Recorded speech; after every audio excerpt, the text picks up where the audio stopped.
আজকে আমরা ক্লাস 10-এর প্রথম চ্যাপ্টার ফাদার সেলফের অ্যাক্টিভিটিগুলো করব। So let's start. প্রথমে choose the correct alternative to complete the following sentences.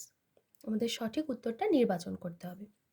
প্রথমেরটা, with a শাডার স্বামী রিয়েলাইজড দ্যাট ইট ওয়াজ। ভয়ে কেঁপে উঠে স্বামী বুঝতে পারলো যে এটা ছিল কি হবে, Friday, Thursday, Wednesday or Monday. তো উত্তরটা দেখা যাক। তো প্রথম লাইনেই আছে এখানে with a shudder that it was Monday morning. তো উত্তর কি হবে? মানডে। প্রথম উত্তর মানডে। তারপর বিয়েরটা, when Swami ought to have been in the school prayer হল।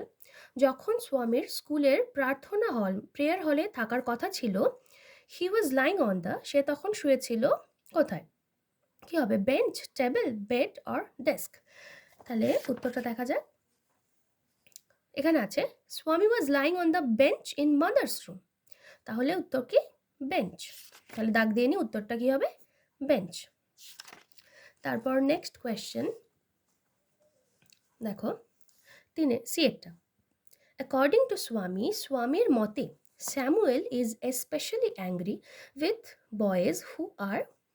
বলছে স্যামুয়েল সেই সমস্ত ছেলেদের উপর রেগে যান যারা কি কি অ্যাবসেন্ট, যারা অনুপস্থিত থাকে স্কুলে, লেট, যারা দেরি করে আসে, নাকি ইনঅ্যাটেন্টিভ, অমনোযোগী, না হলে কি আনডিসিপ্লিন, মানে ডিসিপ্লিন নয়।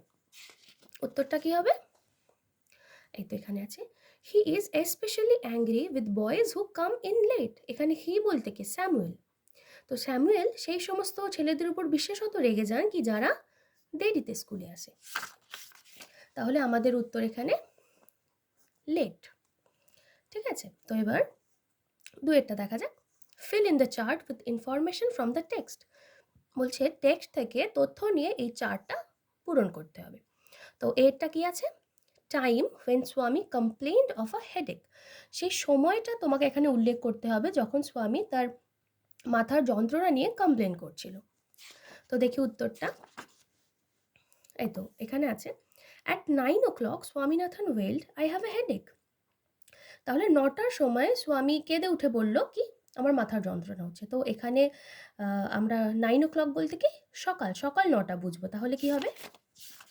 আমাদের উত্তরটা হবে 9 AM।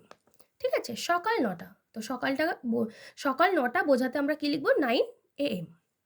তো বিয়েরটা এবার, পার্সন হু অর্ডার্ড স্বামী two dress up and go to school. বলছে সেই ব্যক্তিটাকে লিখতে হবে, নাম লিখতে হবে যে স্বামীকে অর্ডার করেছিলেন, কি আদেশ দিয়েছিলেন যে জামা কাপড় পরো এবং স্কুলে যাও।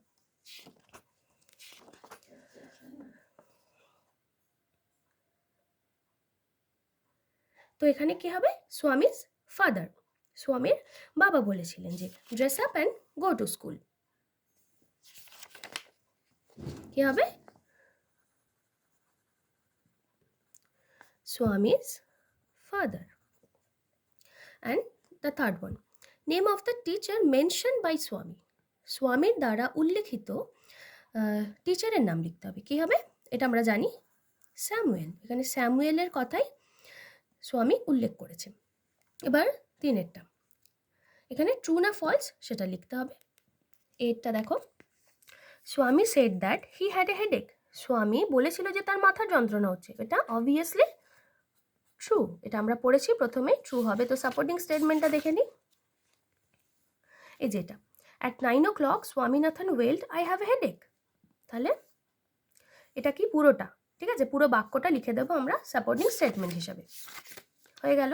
তো তারপর দেখো, স্বামী was lying in his father's room. বলছে স্বামী তার বাবার ঘরে শুয়েছিল, বাট এটা কি? আমরা জানি এটা ফলস। তো সাপোর্টিং স্টেটমেন্টটা দেখো কি হবে। এই তো, স্বামী was lying on the bench in mother's room. তাহলে স্বামী তার মায়ের ঘরে শুয়েছিল। তাই এখান থেকে এতটা তোমরা এখানে সাপোর্টিং স্টেটমেন্টটা লিখে দেবে।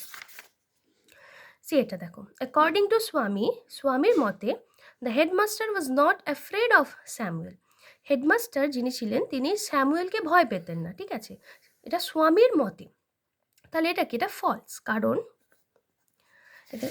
সাপোর্টিং স্টেটমেন্টটা দেখো, they say that even the headmaster is afraid of him, তারা বলে এমনকি হেডমাস্টারও তাকে ভয় পায়, মানে স্যামুয়েলকে। হিম বলতে স্যামুয়েলকে বোঝাচ্ছে, স্যামুয়েলকে ভয় পায়। তাহলে আমরা সাপোর্টিং স্টেটমেন্ট এটা লিখবো, আর এটা কি হবে, ফলস।